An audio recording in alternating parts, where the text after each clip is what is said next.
Hello everyone, welcome back. This is Kevin with Survivalist Boards. Out here walking with the dogs in the woods. Yes sir, it's nice. Real nice. This is Bubba. He's the newest addition to the pack. Supposed to be a blackmouth cur. Then I've got Bo. I think he's some type of red bone coon mix. Not real sure. Zoe. Vet told me she's some type of lab mix. And her fan tail reminds me of some type of squirrel hunting dog. It's got, her tail has got a fan on it. You see how it is. And then Ellis, one with a red collar on, he's type, the vet told me he may be a Rottweiler mix, Rottweiler, German Shepherd, some type of mutt mix. He's supposed to be a cur dog, and then I've got Buster, another cur dog up there.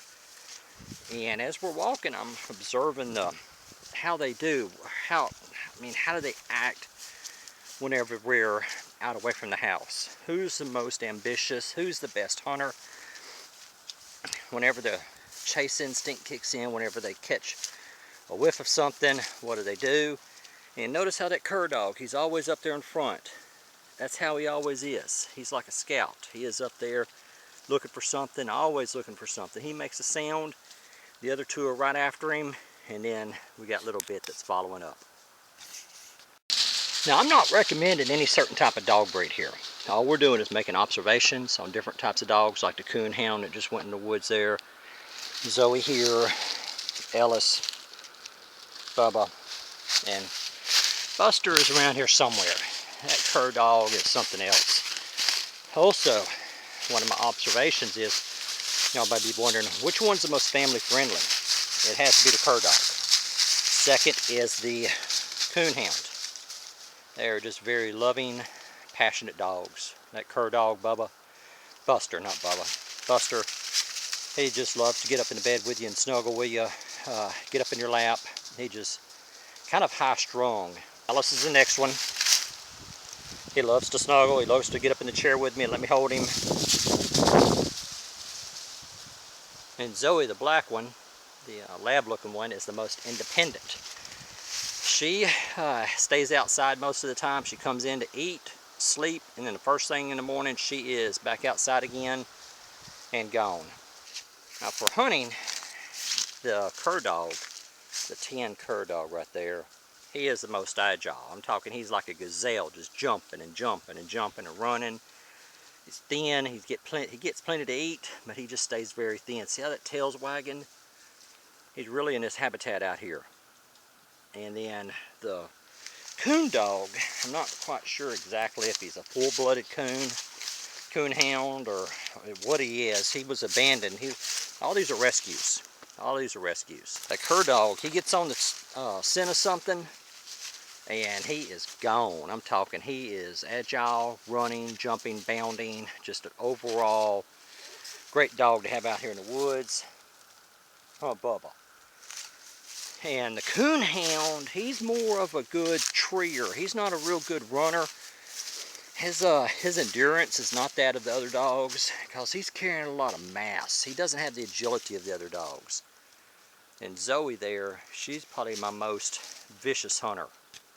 I'm talking, she gets on something and it's over. It's okay. You got to be patient with these little dogs like this. It'll take them a little while to get their, how to say, sea legs under them. There you go. It's okay, fella. All right, come on. Get your confidence built up. Here we are again. I mean, we just come a little ways.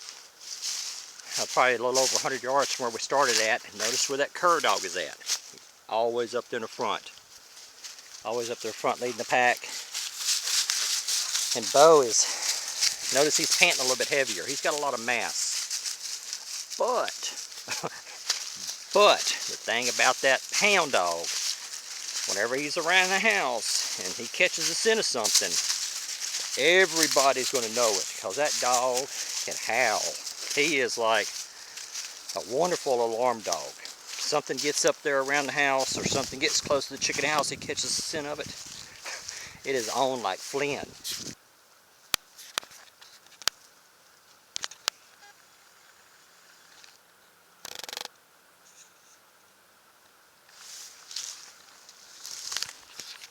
Yeah, we've probably gone, I don't know, a little over a quarter mile or so. You see where that cur dog, oh, you can't see him now. He went around the corner up there, a good 100 yards ahead of us, 75 yards ahead of us. Who's having the most difficult problem? Who's out here having the easiest time? The coon hound's got a lot of mass to him. He's breathing the heaviest. Then Zoe, Ellis, and that cur dog is just right at home, just bounding. Alright, so Ellis, if there's any dog that's going to come home with dirt on its muzzle, where it's been digging for a rabbit, it's trying to dig something out of the hole, it's going to be Ellis. Zoe is probably my most vicious hunter. Whenever that chase instinct kicks in, she changes personality. I've seen her go after my chickens, and I'm talking, she just changes from this very relaxed family dog into a very focused hunter. And I've seen her do that several times. Vet told me she's got the personality of a small lab, but there's some type of squirrel dog that's got that fanned tail on it, and I'm not sure what that breed is. Here we're making an example. We're making an observation. Who's the hottest? The biggest dog with the most mass. He's in there trying to cool off. Then Ellis, Zoe are thirsty. And who's not here? That cur dog.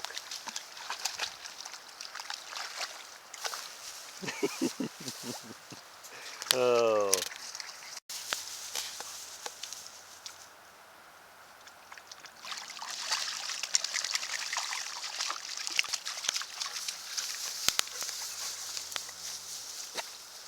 Here's the thing.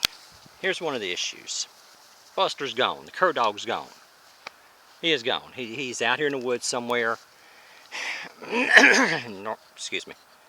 Normally, there he is. He'll always know where I'm at. Regardless of whether I know where he's at or not, some way, somehow, he knows where I'm at. And notice, he's still up there looking for stuff, scouting around. He wasn't in the water trying to cool off. I've got 4 grown dogs here of different types. They're mutts. They're not purebreds. I don't agree with buying purebred dogs from puppy mills. A local animal shelter will give you a much better dog. That dog will appreciate your home and serve you well. Now, all these are rescues. All these were picked up off the side of the road, except for the little brown one running right there. I went to the animal shelter and got him because they were about to euthanize him. So what we're doing is we're observing, say, this big coon hound right here, Beauregard, and how he does running through the woods. We're observing the cur dog and how well he does running, how their tendencies are. Do they stay close? Do they venture out? Do they need more rest? How much energy will they exert? Do they get winded easily? That's the stuff we're looking at. Ain't that right, Bubba?